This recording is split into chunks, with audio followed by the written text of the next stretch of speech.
a scion of many worlds. Right? The Broken Soul Pirates, Lady Allure begins.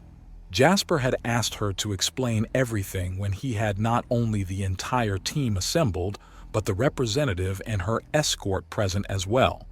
He also had the walkie-talkie listening in so that the rescue on the way knows what's going on.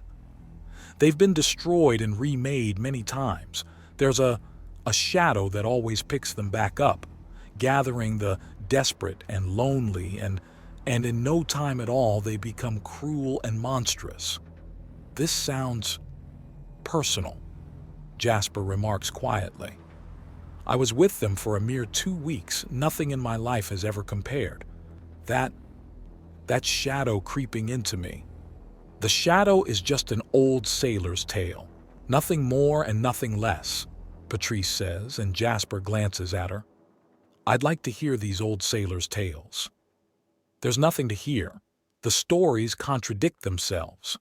Sure, the core concept of some shadowy adept always shows up, but the descriptions, the name, even the axiom powers used change from story to story. It's not even an odd idea to have a powerful axiom adept on the ship, so it should stand to reason that the Broken Soul Pirates have a particularly vicious one, no matter who's taking up the name. So according to you, it's a long series of different groups leaning on the reputation of one nasty ship, and therefore making the reputation even nastier. Jasper states, asking no questions but offering no judgment either. It's the only thing that makes sense. The ship, the crew, the captain, the ship adept. They always have different descriptions. I'm not denying that they're nasty, and I would not be asking for help if it was a simple thing. But just because it's not a simple thing doesn't mean it's complicated either. After you deal with this ship and crew, there will inevitably be another in a few years. But right now, with this oddly clever generation, we need some help. Lady Allure? Jasper asks, and the paladin removes her helmet and considers it as if looking for advice and wisdom. Maybe. There may have just been a particularly fearsome adept when they had me. I don't know, though. There was a sense of something else when I was there. Something terrible. It's no coincidence that the Broken Soul has been getting more and more vicious over the generations, Lady Allure notes. So you think there is more to this legacy? Perhaps there are survivors from one iteration of the crew to the next, teaching ever deeper levels of depravity. Jasper asks, and Lady Allure pauses and visibly considers.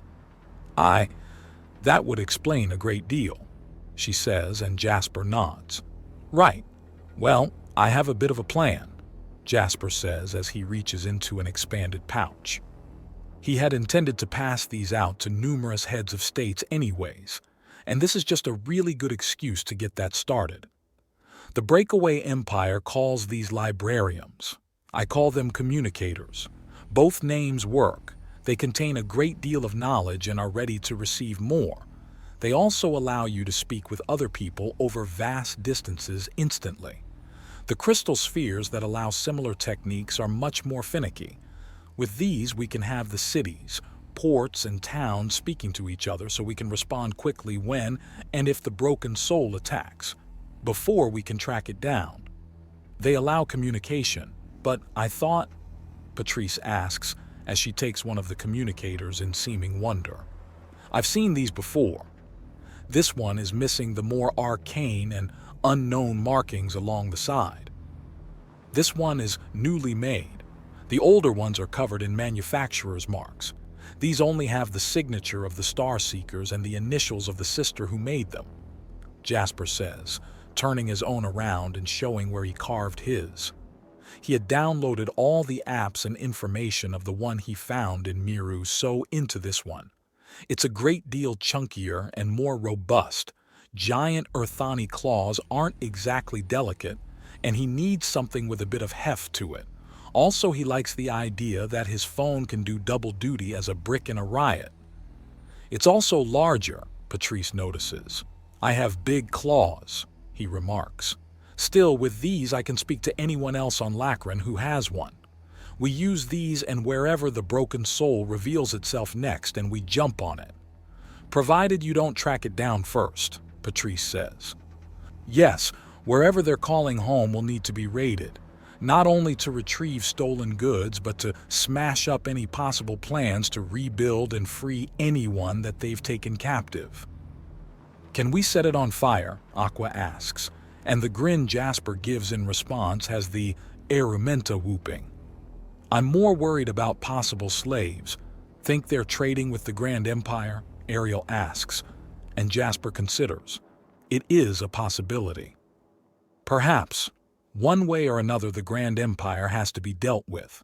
The Serpent Empire and the Breakaway Empire can be reasoned with, the Grand Empire not so much. Then what are we waiting for? Let's go so we can track them down already, Magrika asks, and Jasper smiles. Just one last thing before we start. Representative Incisor, I would like to use Isle Loln as a staging ground. I intend to open up a portal there so me and my team can move into the area in moments. After this mission, the doorway can be disassembled or allowed to stay upright. If allowed to stay, then it will allow swifter trade over much of the world and perhaps even turn Isle Loln into a trade hub in the region. Is there going to be any complications with this? Jasper asks, and she stares at him for a moment. So the doorways to elsewhere aren't rumors. That's incredible. But no, they shouldn't be a problem if you're using them to hunt the broken soul. However, if you want to leave it up after, that's another thing entirely. It's not something I have the authority to say yes or no to. I can't imagine people will say no, but, well, that depends how your mission goes. The idea of a new trade hub is one I like, but the existing ones will probably not like the idea of competition. That's a bridge to cross later then, such as when the planet is getting gene therapy to clear out some of the physical and mental defects that have been building up. For now, let's focus on the task at hand. If it helps, I have no problem with guards being posted at the portal.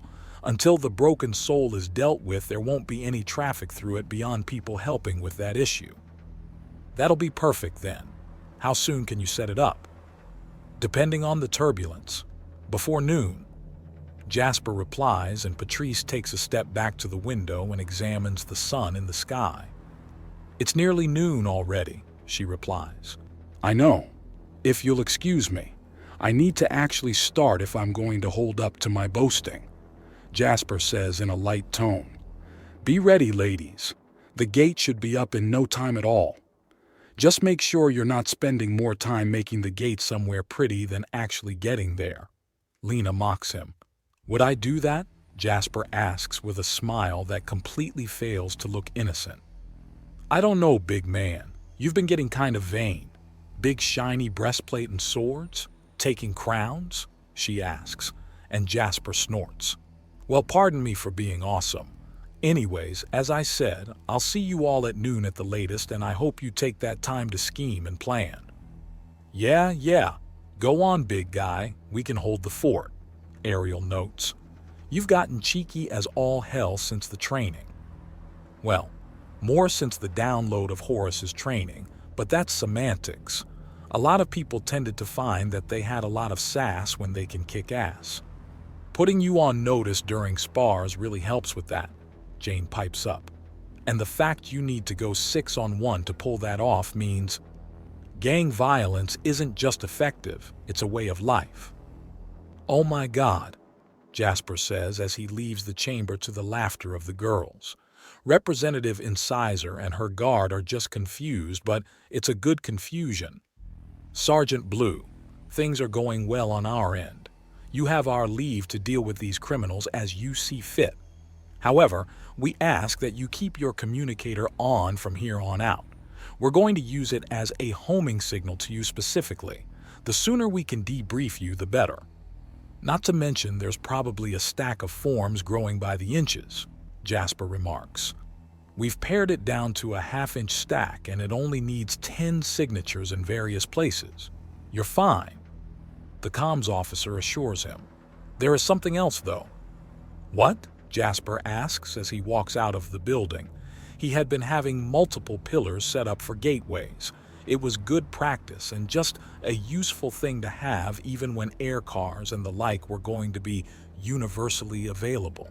There's just something about walking from one end of a continent to another in the span of minutes. When it comes to administrating the planet, it needs a governmental system.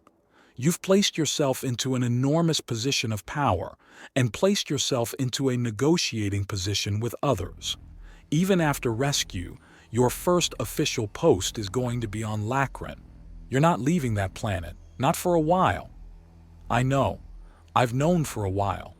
With my positioning, there would be huge instability if the first thing I did when a ship got here was to fuck right off the planet.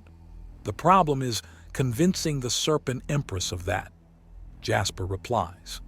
She spent 1,000 years trapped on this place, and at your recommendation I told her about the fact she still has living family off Lacran. I know.